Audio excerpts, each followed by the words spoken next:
Let's do this. But like number 5, first, coffee.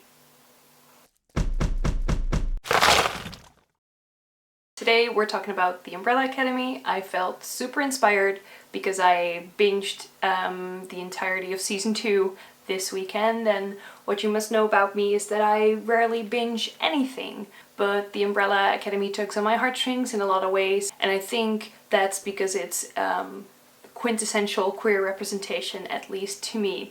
So in this video we're gonna get into the reasons why The Umbrella Academy has such good queer representation and why it feels so queer-coded to me. Warnings, there's gonna be spoilers ahead for season 1 and season 2, so if you haven't seen it yet, be sure to check it out first, or just know that there might be some things ruined for you if you continue watching. Let's get into it. Number 1, Klaus.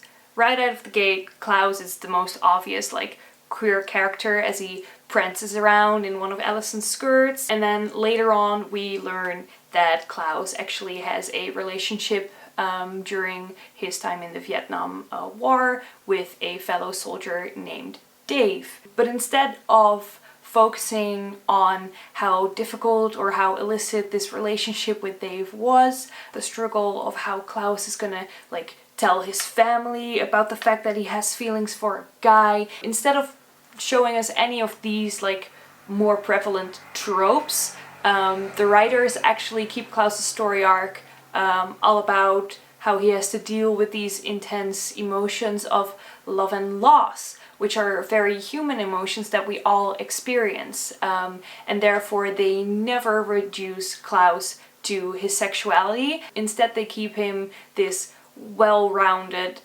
interesting, lovable, to me, oh god, I love Klaus so much, like sweet little character. I could talk about Klaus forever and about how I really just want to like hug him, draw him a bath, give him some snacks, bring him some water, and just like hold him tight. I have so many emotions. So many emotions.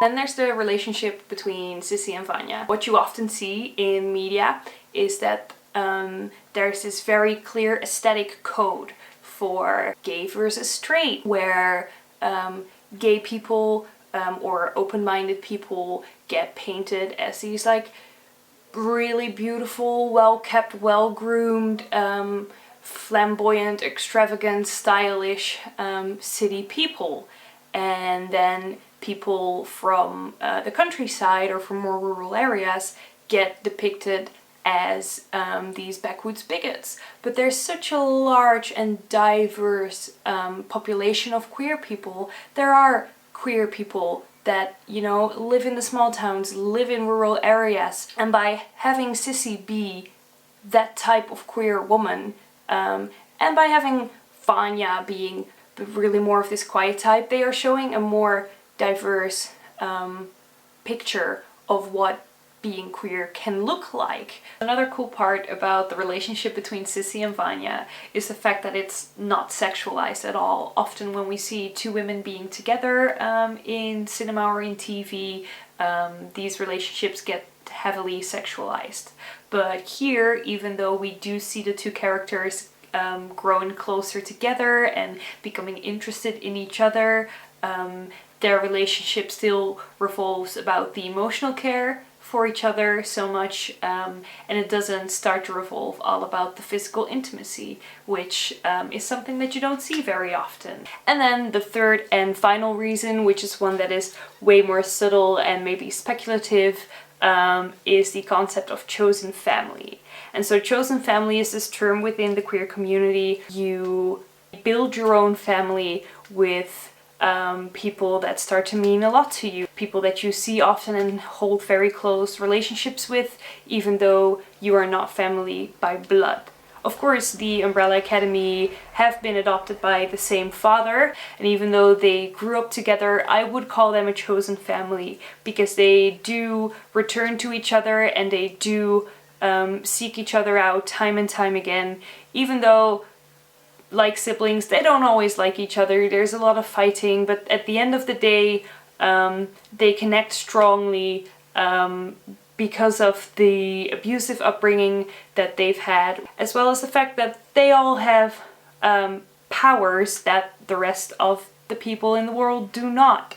I think the concept most heavily shows itself in season 2, when one of the main anti-heroes, Lila, actually finds out that she too has all these powers, and they tell her, hey, we are your real family, you are essentially one of us, and you could be with this family if you would want to be, which shows that family really is a malleable concept, a fluid thing, and which really probably hits home for a lot of queer people.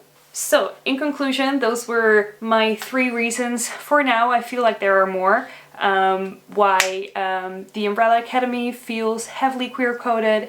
It is full of like solid, good queer representation, and is definitely worth checking out. This video was sort of impromptu because I just really felt inspired and interested after binging the entire show, but I would love to hear if you're interested in more of these types of videos. Leave a comment down below, let us know what kind of things you would like to see, what kind of like media or series you would like a queer take on. And that's it for now. Have a good day, and we'll see you next time. Bye!